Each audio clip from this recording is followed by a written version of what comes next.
Welcome back, America. Mr. Secretary and formerly Mr. Director of the CIA, why do you think we're not helping back opposition forces, training them, arming them?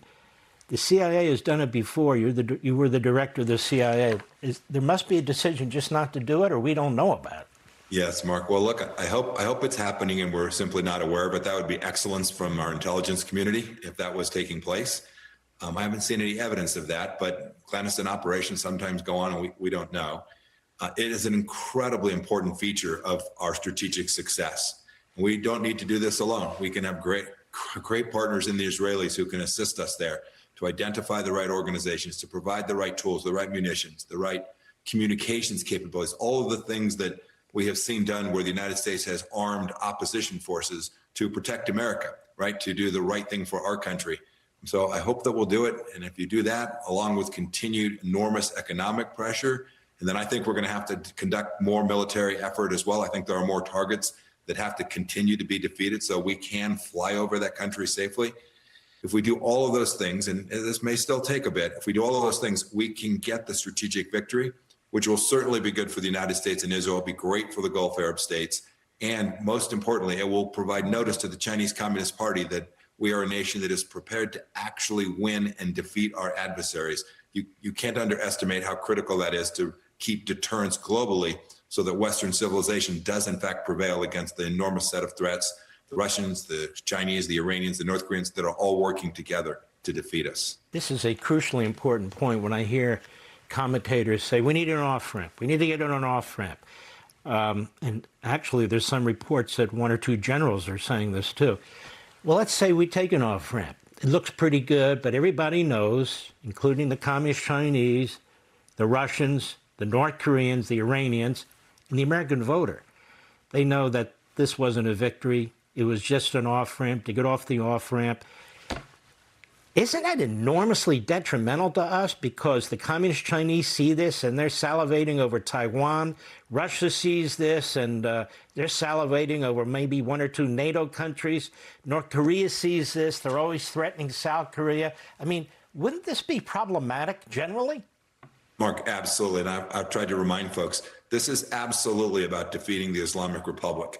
There's no doubt about that. But it is far bigger than that. We have to demonstrate, especially after all that we've done, all the tactical and operational successes that we have had in taking down their nuclear program, some of their military capabilities. If we walk away from this, first, tactically, gas prices will go right back up. Second, they'll have a pathway under a Democrat president to a nuclear weapon. And then thirdly, the whole world will see, our friends, our allies will see that we can't be trusted to be their partner to finish the job. And our adversaries will see that the American people aren't prepared to do the necessary to protect themselves and Western civilization. So we have to get the victory here. It is entirely possible to achieve. We simply need to stay the course. And when we do that, I've never seen a nation like America, 250 years strong, that has demonstrated that when it is focused and resolved, we win. Very quickly, we don't have a lot of time, but I want to ask you this. The Strait of Hormuz, people say, if we can get that open and get the oil through there, that's a big accomplishment, which it is.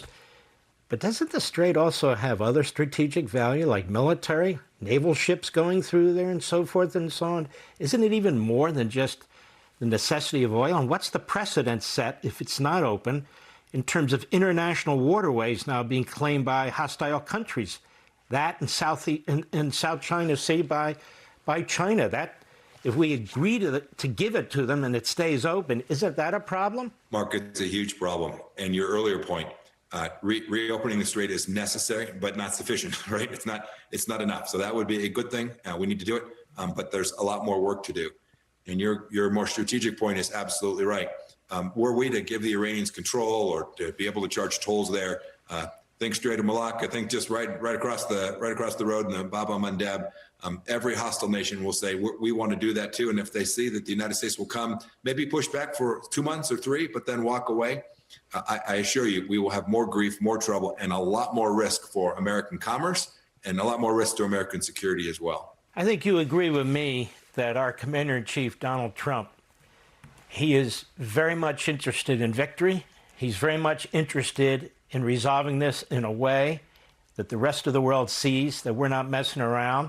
I don't know about all the advisors and so forth and so on. I happen to think that he's the smartest of the whole bunch because he's president of the United States, and I think he knows exactly what, in the end, he has to do. What do you think? I couldn't agree more. And we've seen that, Mark, with Epic Fury. We've seen this with Midnight Hammer. We saw this with the strike against Qasem Soleimani. Many advisors around him told him not to do each of those things, but the president understood how to put America first, and I'm confident he'll continue to do that. Yeah, I agree 100%.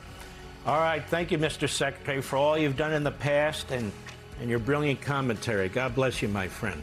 Thank you. God bless you too, Mark. We'll be right back. Be sure to like and subscribe for all the Fox News latest on YouTube and catch full shows streaming now on Fox One.